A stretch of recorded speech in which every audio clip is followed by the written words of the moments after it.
The broadcast is now starting. All attendees are in listen-only mode.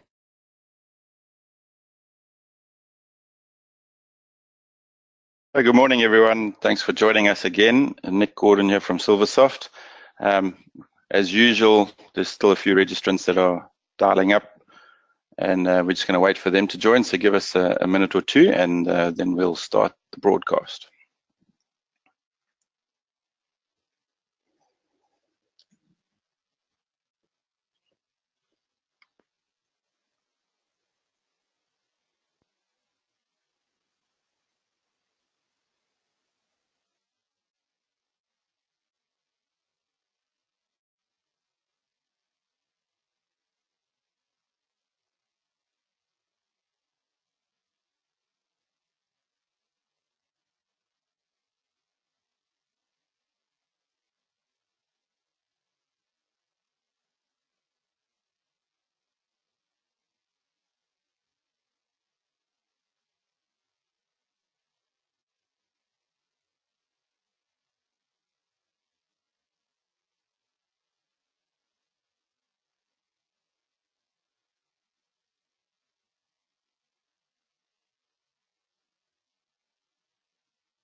All right, good morning again, everyone. Thanks for joining us for our third webinar of the HR in the Cloud webinar series.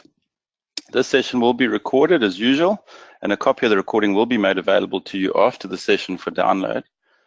Please note that, as usual, you'll be on mute throughout the session, but you can ask questions in the questions or chat box on your control panel at any time, and then we'll try and cover those at the end of the session. So today, Kathryn is going to be sharing her insights on the performance aspect of talent management with us. She'll take us through the functionality overview, so she'll dive live into a system and show you what sort of functionality you should be getting out of that. She'll cover metrics, so what you should be able to get out of the system in terms of reports and data.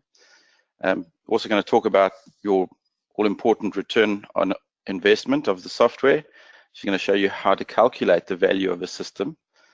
Project timelines, some ideas of how long it should take to implement, etc.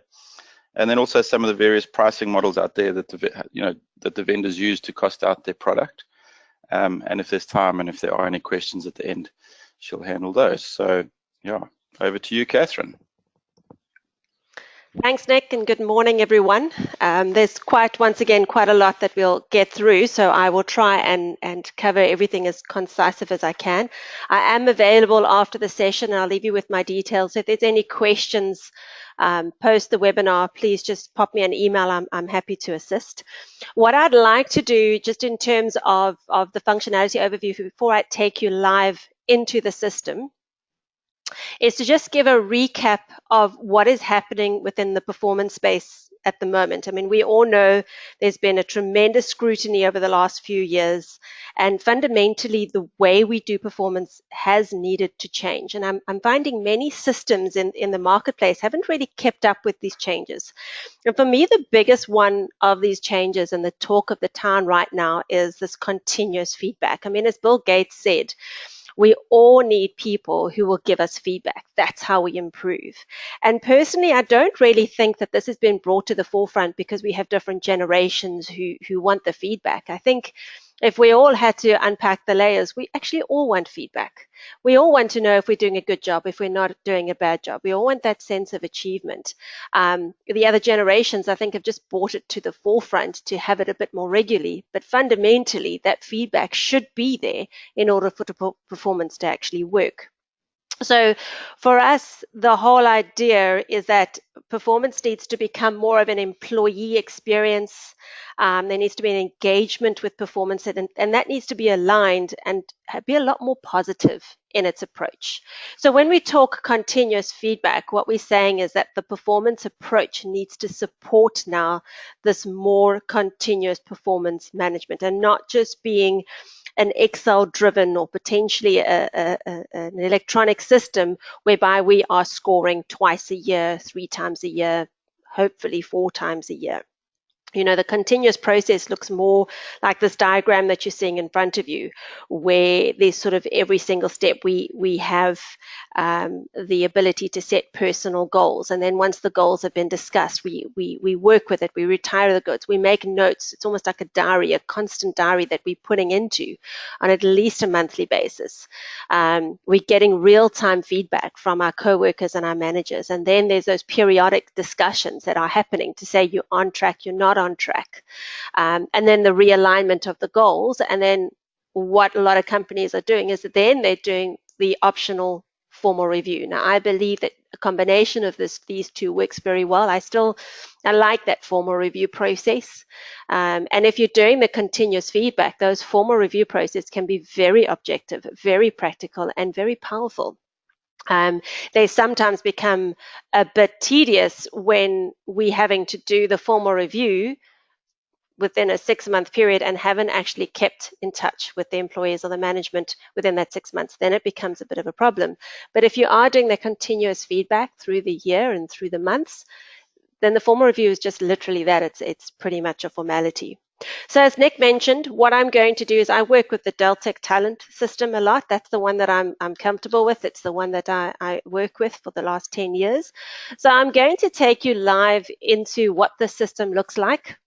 I'm going to give you an idea, because it's an interactive system, because we're looking at continuous feedback. So it's a constant conversation between the employee and the manager.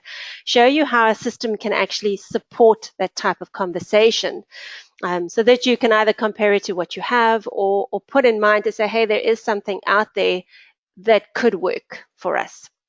So I'm going to move the screen across so that I don't actually have to move away. So let's see if that, I'm going to make that a bit bigger for us. Make this a much bigger, a wider screen. So the first thing that's important for us is we have a certain way that we perform performance management. So in HR, we either do it quarterly or we do it biannually. There's a certain scale that we use. There's a certain KPIs that we do. So what's important is that a performance system needs to be able to support your process before we even look at the employees and the managers. So in this case, this particular system, I'm going to just show you quickly. It's a configurable system, and you have now got the ability to actually configure every step of the process. So you can specify what is it that you are assessing. What are your categories? You know, in this case, I'm assessing 3 areas, which is core values, KPIs, and job goals. And I can give each one of those a particular weighting. So I can now say that we are introducing corporate values, for example, but it's not going to be the most important thing. It's only going to be 20%. And then within those categories, what are the values? What are your KPIs? And then you can once again pull those through. So here are my 5 core values. And once again, we can weight those. So the more you can weight and add those dimensions to what you're assessing, the more accurate that final rating is going to be. And you can then place in what the particular scale is. Are you doing it quarterly, biannual? This year you're doing it biannually. Next year you want to be able to do it quarterly. The system needs to be able to support that flexibility, that fluidity, that ability for you to change year on year because your company strategy changes. You can go all the way to actually assessing, well, who must do the actual appraising. So you've got the standard, which is the individual, and then the manager, and each one of those can get their own weightings. But if you wanted to, you could actually get the level 2 manager or level 3 manager, depending on the seniority of the position.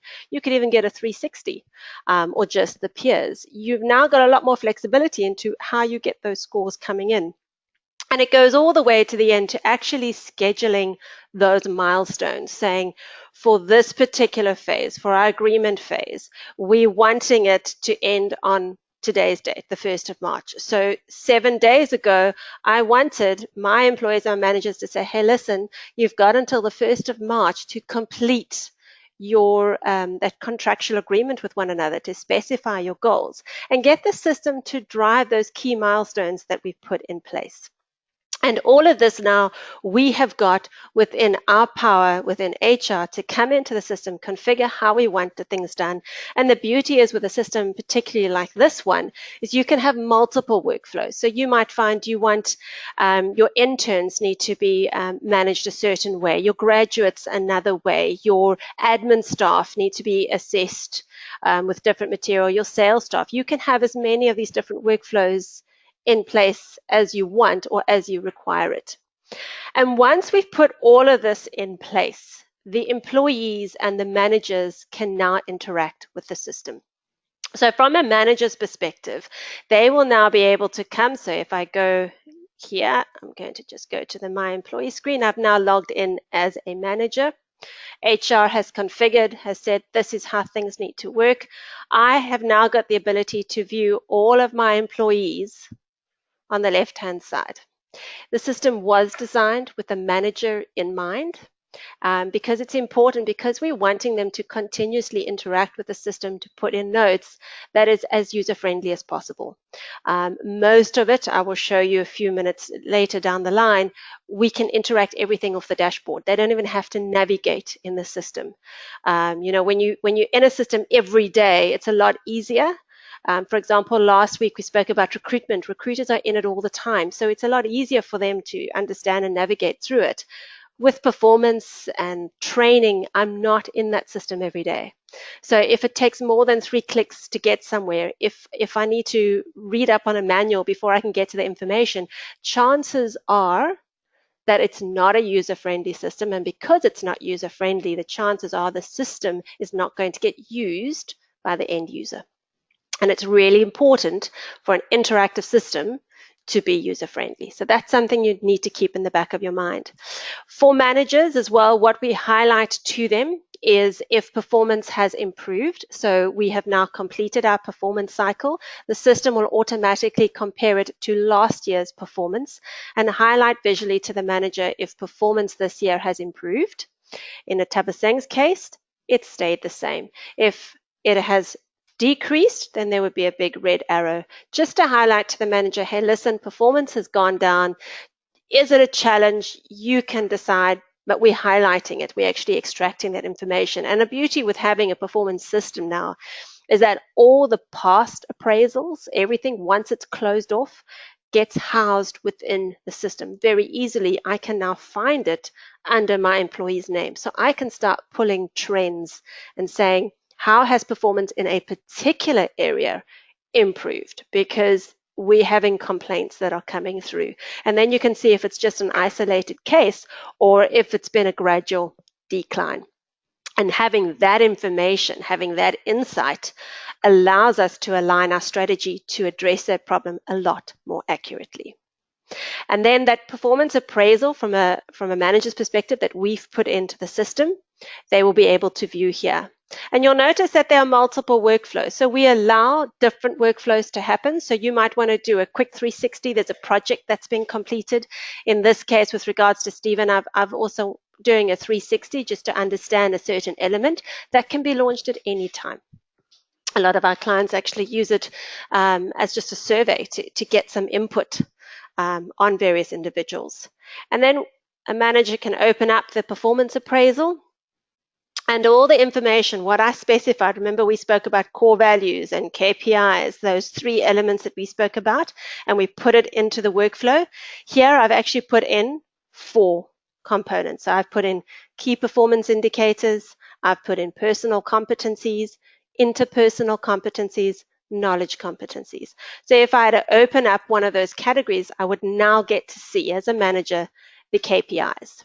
And in this case, I've actually created those KPIs as goals because I'm finding a lot of my managers are not too sure of how to assess the more broader spectrum, whereas they're a lot easier when I say, okay, fine, we are assessing cost management, we're looking at timesheet management and 80% utilization per month.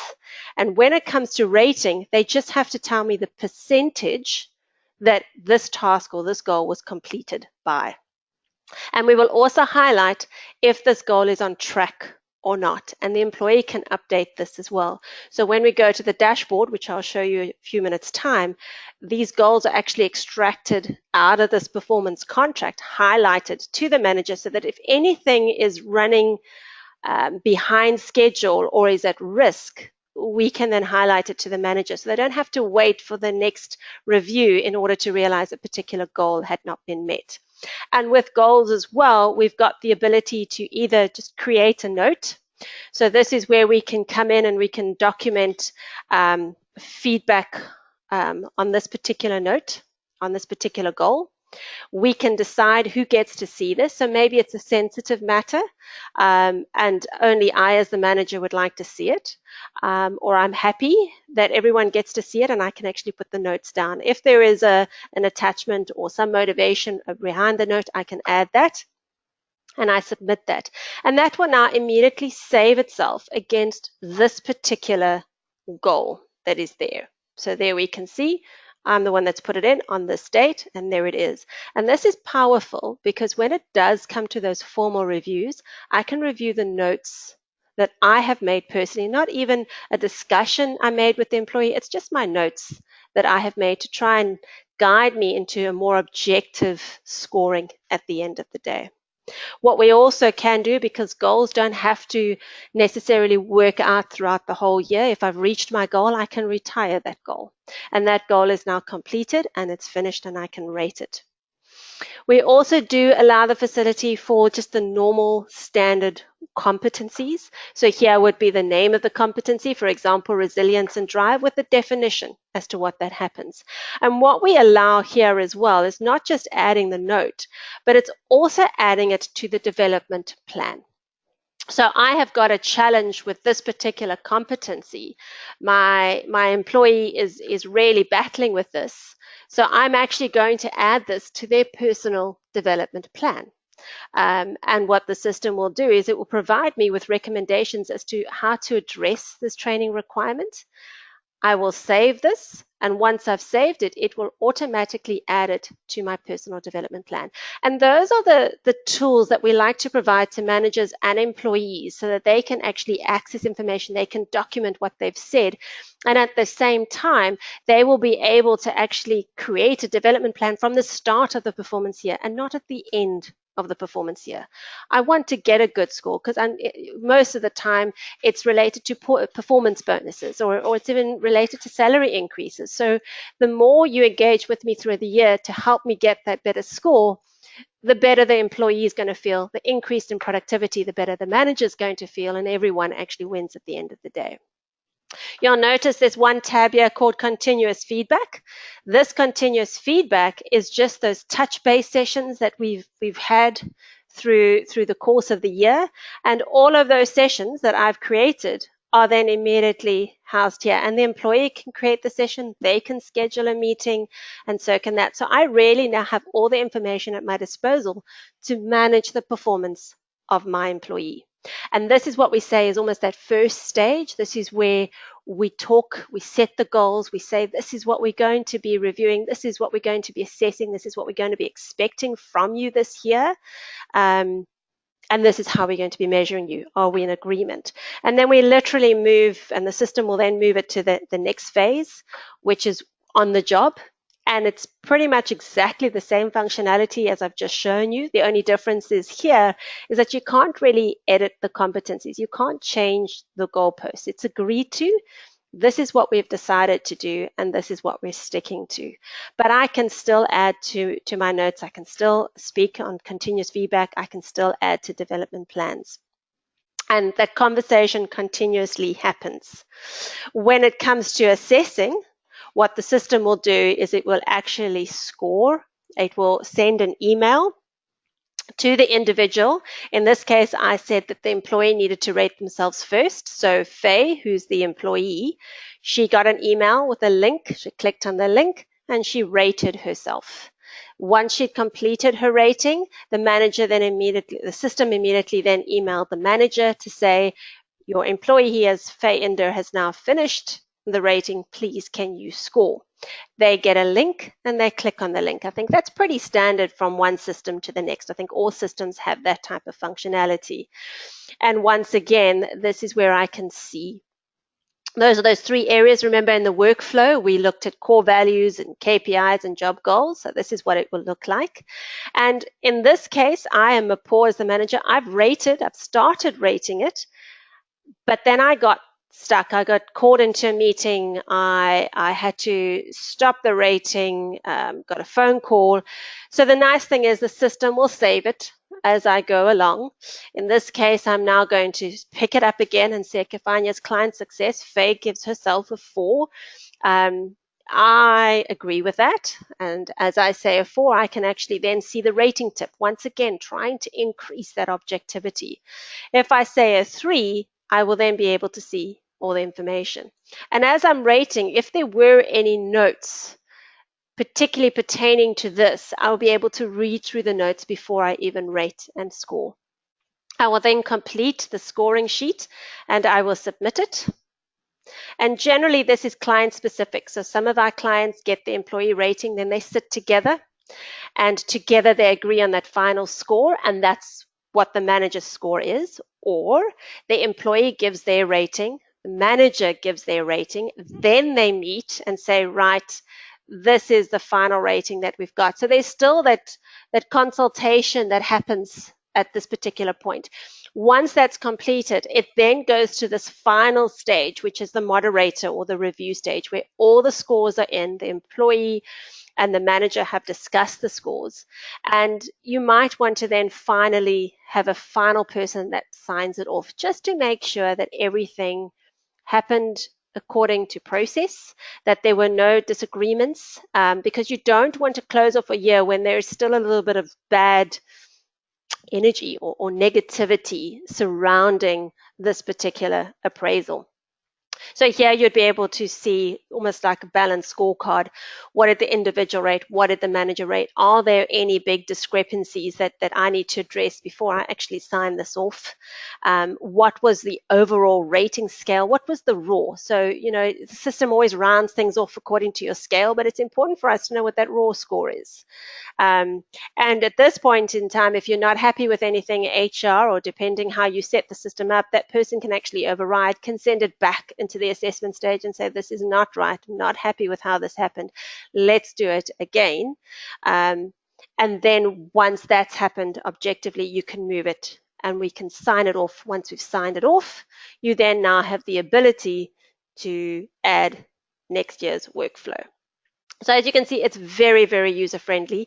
We also work very closely with a dashboard. So if I go to the dashboard, this is the first screen that a manager and an employee gets to see. If there are any alerts, if there are any emails that I haven't yet tackled, any tasks that I still need to do, the system will always highlight it here for me. And this is where I have got a quick view of saying, well, here's continuous feedback.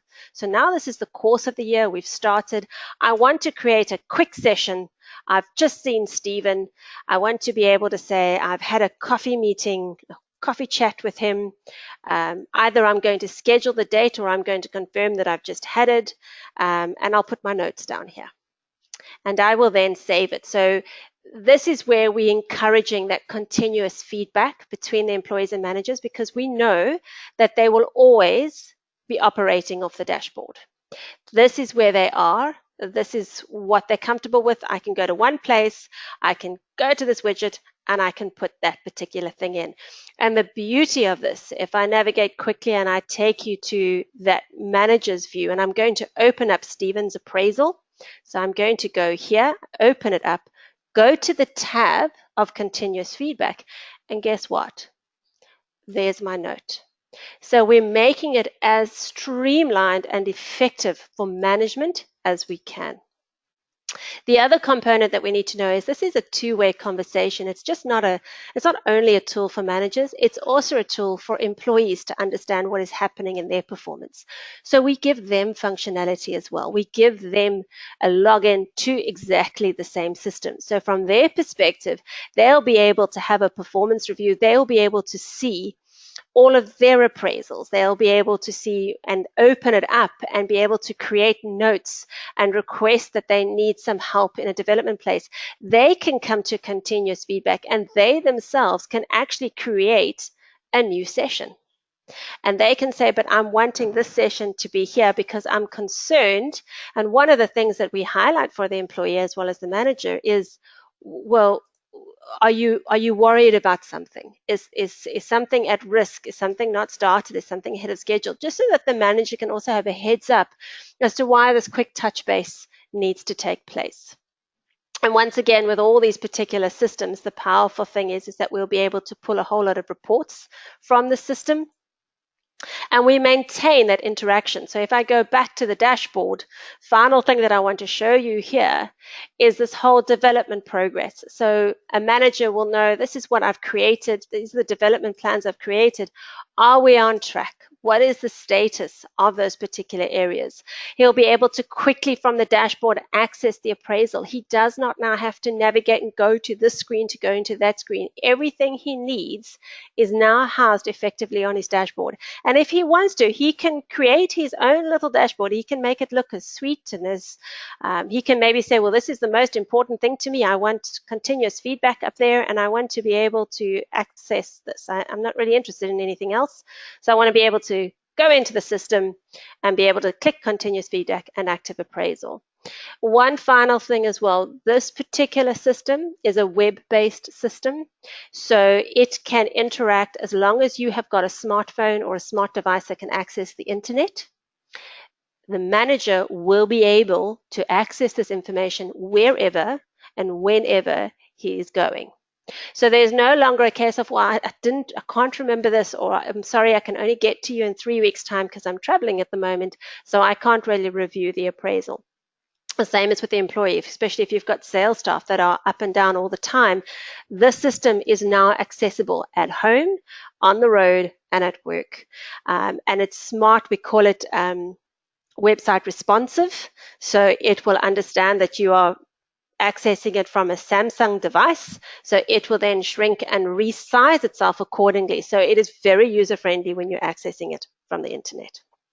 Okay, so that's just an idea. I'm going to move this away now.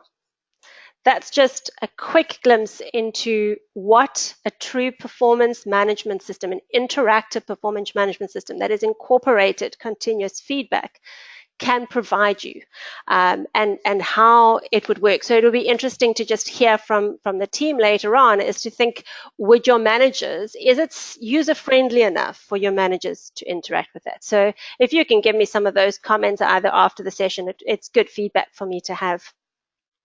But now coming back to performance, coming back to just what we can actually expect in terms of metrics and ROI. So for me, these are two different things. Your metrics, this is more the measurements to just ensure that the performance you're putting in place is aligned to the strategy of the company, that the process you've put in place is working, and what are the overall scores. Whereas ROI, that return on investment, for me, that's more of understanding what value is the system bringing to us, or what value can a system bring to the organization?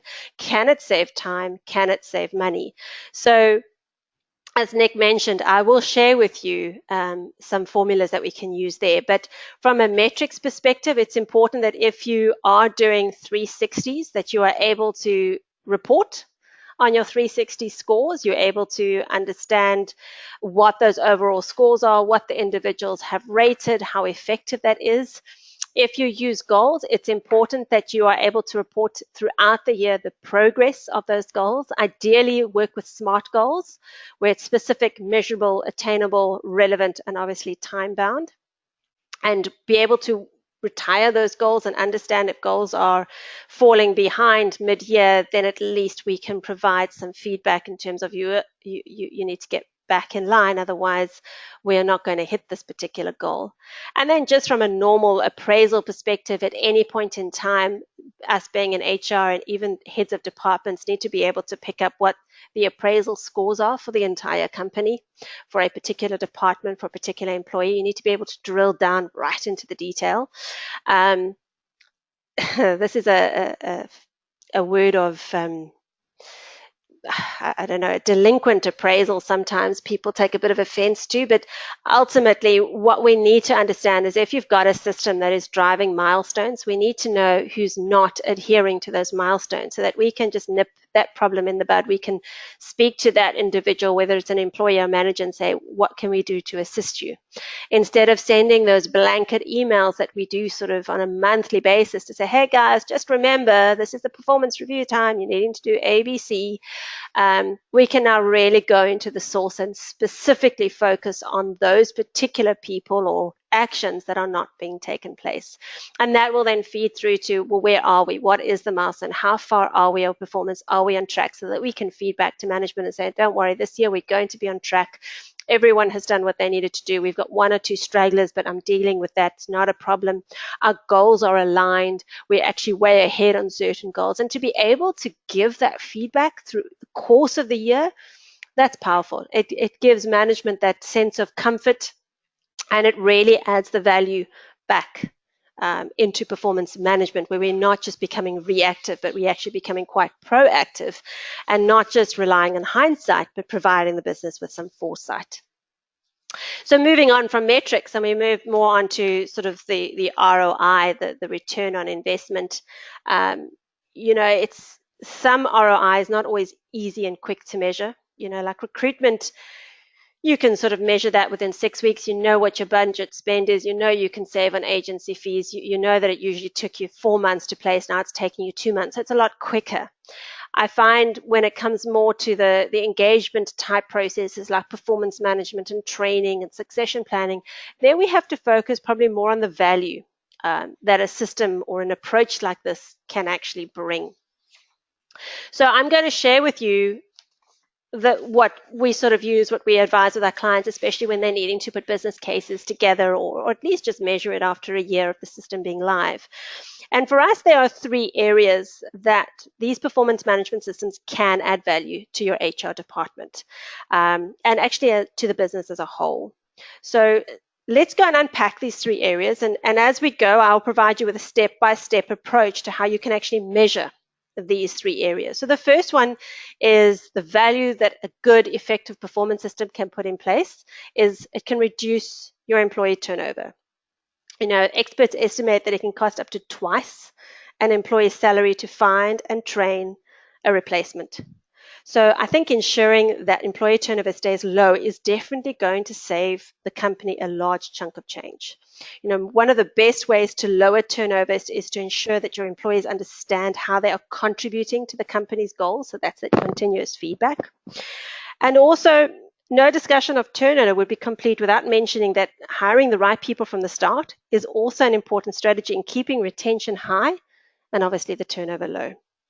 The second component is that increased HR productivity, which a system can provide. One of the cornerstones of increasing this productivity is focusing on the process of effective performance management. This requires goal setting, alignment of those goals, frequent reviews, touching of bases, and giving employees that ownership over the process, allowing them to take some accountability and the managers. We in HR cannot be the ones responsible for this anymore. It has to be the managers and the employees. And none of that can be accomplished without a system that gives us in HR, the managers and the employees, a clear line of sight into those reviews, into those goals, into the performance, into the development plans, with the ability to create those constant feedback sessions. We know that HR, we typically own the administration of performance management, so we will configure the process and we will launch those appraisals. So it's therefore vital that they provide maximum value when we can manage the process both effectively and efficiently. One indicator providing value is being able to respond to management and employee requests in a very quick fashion. The third element is improved employee coaching. So we know time saving is probably the easiest calculation to generate. It's a no-brainer. Effective automated processes can save HR and employees a significant amount of time, and it is a good measure of ROI. An employee performance management system, I find, focuses the organization on improving the employee coaching to create a more engaged workforce. Like I was mentioning before, this is the objective. We're putting in the rating tips so that it increases the objectivity. We put in continuous feedback so that it's encouraging that interaction between the employee and manager. They can add development plans throughout the year. So once again, it's encouraging the coaching aspect of employees, changing the mindset of performance. And ultimately, I believe the goal is to reduce paper administration so your managers can spend more of their time building the relationships with the employees and not having to document everything on a piece of paper and file it somewhere and then try and remember where they filed it. So with these three elements, let's work it out. Okay, so let's continue with the example. If anyone joined my webinar last week, where we spoke about recruitment, we used a sample company of about 430 employees, and we worked out that the average salary per person was about 300K or 25K per month, 300K per year. So let's continue working with that size company and saying, this is the example that we've got. So the first thing is to reduce employee turnover. We've got to work out what the turnover cost is, first of all. So we can understand that this is how much it's costing us. So if we reduce it, hey, we can already start saving that amount of money. So the first thing that we need to understand is what is the termination cost. Now, termination costs are all the expenses associated with an employee exiting the company. This includes unemployment, severance, leave payout, legal fees if it needed to be, exit interviews, going away gifts, parties, anything that we had to do in order to exit this particular individual. Then we've got to look at the cost per hire. So this then comes back to that whole recruitment component. And this reflects the expenses associated with actually bringing the new replacement employee on board. So this includes all your recruiting expenses, referral fees if you had to pay out, agency fees if you had to pay out, your interviewing time, the salaries of your recruiters, orientation, onboarding of the training, etc., etc. And then you've got to look at the vacancy cost. So these are expenses incurred while the job is vacant. So although we've hired someone, their notice period was a lot longer and the person's already left. So there is now a place of 1 month. And in that opportunity of 1 month, we've had to pay someone extra, or we've had to bring a consultant in, or it's cost the business some money. And that all collectively becomes the vacancy cost. And then the last one we've got to look at is what is the learning curve loss. So the learning curve loss is the productivity loss that happens while the new employee is still getting acclimatized. So you can't just expect that someone sits behind the desk and immediately is 100% productive. Sometimes it takes 3 months, sometimes it takes 6 months. And an example of how to work this out would be sort of 25% of the average monthly salary and benefits for the first 90 days. So with that in mind, with 430 employees, let's work it out. So I've said termination cost, I've estimated it being about 25,000 Rand, because I presume I had to pay out leave and we had a nice shindig of a party. I've worked out already when I did my recruitment, I understood what the cost per hire is. So I know that it was 44,350. That's quite exact. I also worked out that the vacancy cost would probably be about 20,000 because I had to bring in an external consultant. It was a developer role as an example, and I needed a bum in seat. And then the learning curve cost, I worked out, let's say the average salary is 300,000 per month, per year, which makes it 25,000 per month. 25% of that is 6,250. And then I need to times it by 3 because it's for 3 months. And there I got my figure of 18,750. So you could actually calculate it almost down to the T if you've got the information. So all in all, per month, my turnover cost, if I'm a company of 430 that hires 34 people in the year, would be around 100 and 108,000 Rand per month. That's not small change, and you times that by 12 and you get quite a heavy figure. With productivity, excuse me, with productivity, I think what we need to measure here is our time, and then we can convert that time into money. So for us in HR, the time saving is key, but for business, they often look and they want to put it into monetary terms. So The best way to benchmark the time it takes is to complete the process before and after implementing a performance to show the time savings. And you can, in addition, then calculate the average salary plus benefits expense to monetize that savings. So let's take a typical example of processing a development request, because as I said before, time is money and time for us is important. And to become effective, to try and reduce the paper administration, we want to be able to have a quicker turnaround time to the business. So we are now getting a training request or a request, how do I do certain things? The best thing to do is look at the date you completed it minus the date that you got the request. So in this example, for example, I received it on the 10th of February. I completed it on the 7th of February. So it took me 3 days. With a system in place that goes paperless, the worst your turnaround time will be is 1 day. And that's purely just to acknowledge the request and send the feedback, because the system will give you instant access. In many cases, those requests won't necessarily come through because the employee or the manager can find it out on the system.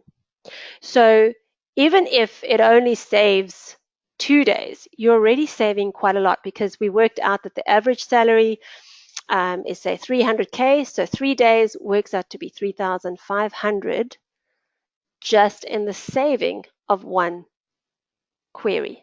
Now, we don't only get one query a month, we often get quite a few.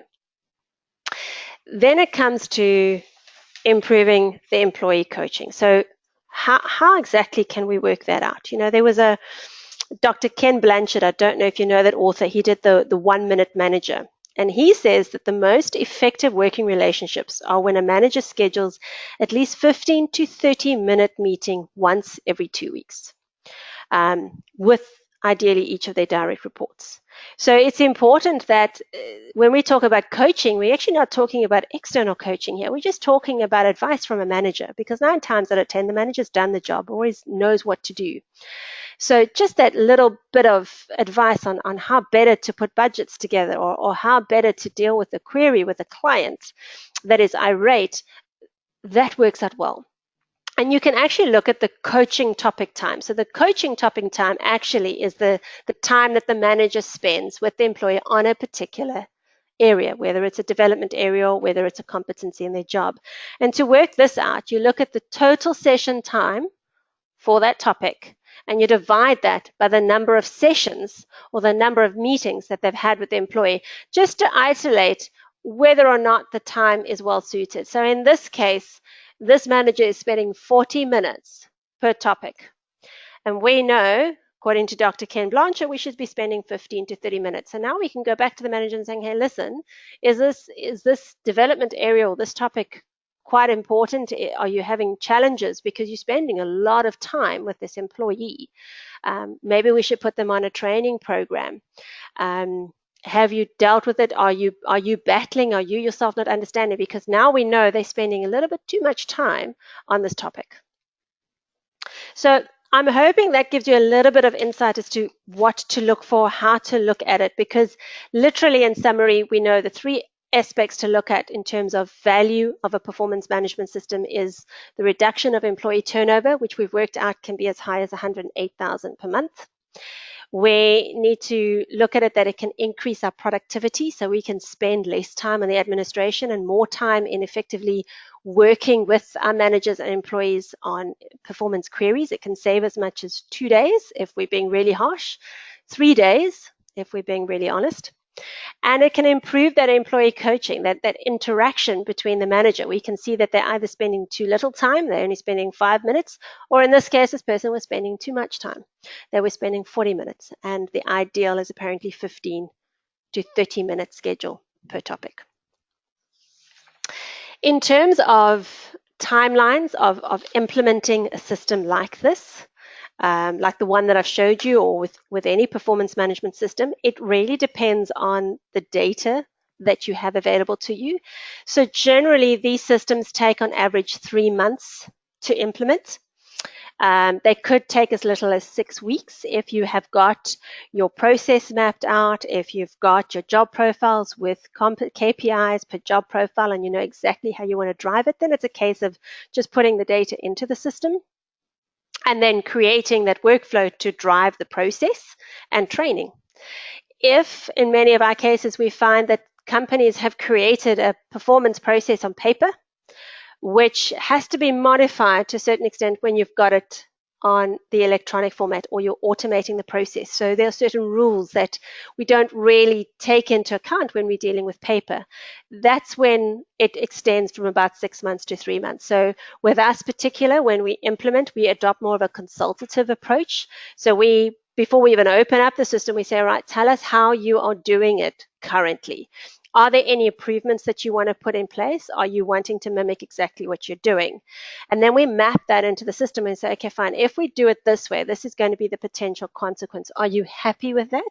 Otherwise, we will advise you to do it another way to avoid any hiccups. So we really consult throughout the whole time, and we always tell our clients, give yourselves 3 months. There's a bit of change management that has to take place, especially when you're changing a process, and performance is a hot topic. There's training that needs to take place, and there's also your resource. I mean, you're not just going to be implementing a system and can dedicate your entire day to it. This has to fit in as part of your other responsibilities. So give yourself some leeway. It definitely will alleviate the pressure, and make sure that you put it in correctly. And then if you are in the process of evaluating different systems or getting pricings, one thing's important to know that there are actually 3 different pricing models. You know, the one which is very popular is the pay per user. And this model, you'll be paying a monthly fee or an annual fee for each user on the system. And I find that typically performance appraisal vendors define a user as an employee that is registered on the software. So not really all your employees. For example, you might not want to put your cleaning staff on, or you don't want certain departments on, then you won't pay for them. You only pay for those that are actually going to be logging into the system and using it. And many times this model will include a setup fee, an implementation fee. Training and support can be extra. So it's your license fee and then budget money to implement and to set it up. The second one, which is also very important, is the pay per employee. And I find the main difference between this model and the pay per user model is that pay per employee is all your employees. So whether they're actively using the system or not, you are paying for those particular licenses. The positive side is obviously, therefore, the per employee price is probably less than the per user price, because there's obviously more on the system. Once again, these will also include your one-time setup fees, training, support. I have found that some vendors charge you extra for support. So every time you log a ticket, there will be a certain cost associated to it. You just need to ask how their support structure works. Where is their support based? Are you able to have a call out? Do they charge for the call out? Those are questions that you should be asking, because those add to the budget over the course of the year. And then the one that's not as popular, but it is still used, is the pay per appraisal. So this model, it's a fair portion, I think, of our software vendors that use it. Sometimes they do it in conjunction with either a pay per employee or pay per user. It's a hybrid model. But typically it involves paying one time for individual or packs of employee evaluation. So these systems just do the online scoring. They don't manage the whole process of performance. And it's a case of, well, I need to score 430, so I will pay now once off to do a rating of 430 employees. And then next year when I do it again, I will pay another fee of 430. So generally it doesn't require an implementation fee or things like that, because it's a once-off. And it depends on what you're wanting to achieve. So if you're just wanting to do 360s, I'm finding this is where this model starts playing a more active role, because you only want to do a 360 once a year, potentially. So with the information that we've gathered in terms of pricing, when we've looked at the value, so we know you've got the reduced employee turnover, so we can actually put a value to that, which is per month. We know that was 108,000. Increase HR productivity, we can look at the time for the request. We know we're looking at about 3 days there, which can equate to a rand value of about 2.3. Let's say we did 12 a month, you're ending about 27,600. So all in all, if you convert having a performance management system in place in terms of a monetary value, in terms of reducing the employee turnover costs and increasing our productivity, it could save us up to 135,000 a year. I will now share that the Deltic talent or the Deltic performance component of the system for a company of 430 works out on a monthly basis to be just over 13,000 Rand per month. So if you take what it would save you less the cost of the software, you could be saving per month over 120,000 Rand. A lot of that we don't realize because it's in time and we don't have to spend now the recruitment costs, but it actually couples itself together. So having an effective performance management system will not only add value to the culture and really lend itself to getting the productivity of your employees up, but it's going to make us more productive in HR, and it's going to increase the budget for us next year to spend on other initiatives because we're spending less on recruitment because our turnover is not so high. So just in closing, because I see that we are running out of time, we know that performance is a process that we have to do within our business. We need to change it from just being that checkbox to being something that is a lot more interactive. We need to be able to do it effectively, objectively. That's our responsibility to the business, is to make sure that the business does what they need to do in the correct manner in order to achieve the highest results. Continuous performance does not have to be a hindrance. It does not have to be something that we worry about and think, oh, our managers are going to say they don't have the time. It can be instead of a crutch, it can be a real good selling tool to say, listen, just keep in touch, make it informal. It's actually going to aid you when you do those formal reviews so that you can now review all the information, all the sessions that you've had, so it can give you the comfort that you're giving the correct score at the end. And I do believe that combining continuous feedback with those formal reviews is a very powerful approach to performance. I'm not too sure of this movement to do away with formal reviews, purely because I think of myself. I like my formal reviews. I like the continuous feedback, but I also like to see on a piece of paper that I've done well. And that just gives me that sense of achievement. And with continuous feedback, I don't get to see that piece of paper. But that's me. That's how I see it. That's my approach. It'll be interesting to get feedback afterwards to think, are you doing a combination of the two? Are you preferring the one? Do you agree with the formal reviews going through? I do agree that one formal review a year is a little bit too little. We need to at least do two. But that continuous feedback, the quicker we put it into business, the better the value is going to be from us from an HR perspective and from an engagement level from the employee. So on that note, I'd just like to say thank you very much once again for joining Nick and I. I see there are one or two questions that are coming through, which I will address individually. I think they're more individual type questions that are coming through. If you've got any questions now, please just pop them in the chat box of the questions if you feel you want to share something with the group. But in terms of the next webinar, so we've managed recruitment. We understand the power of putting an effective recruitment system in place and how it can save us time and money. We've done the same now with performance and understood the impact that continuous feedback can have. Next week, we're going to really unpack learning management and how that space has changed, how people are expecting a lot more digital training and how does that impact us. What is the models, what's out there? There are really so many, they call them LMS systems out there in the market. And then the following week, I'm going to get my other partner, Curo, to actually present compensation and how they've automated that once the performance appraisal is completed, that a grid can come up for the manager and for you to actually manage your budgets and processes and rules in terms of what bonuses are given, provides all the letters and really streamlines that whole process automatically. And then the last component of talent management we'll look at is then the development side, which includes succession planning, career development, career pathing, making sure that we really can understand the bench strength of the organization. And on the 12th of April, I will end after Easter and all sorts of things with just giving you an insight that if this is the way you're wanting to go, but you're not quite there yet, what can you do now to gear yourself up for these types of systems. So what data do you need? What must be in a job profile? How must you build these skills and competencies? Because it's all fine and well having this information, and then we get a system and realize that what we've done does not tie in with the system because we've done it too in-depth or we've done it too simplistic. So I really want to share some insights into how to compile your data, which often then just makes choosing a system so much easier and also the implementation so much quicker and literally painless. So if there are any questions, anything you'd like to, please get hold of me on Twitter, LinkedIn, my email, which you've got.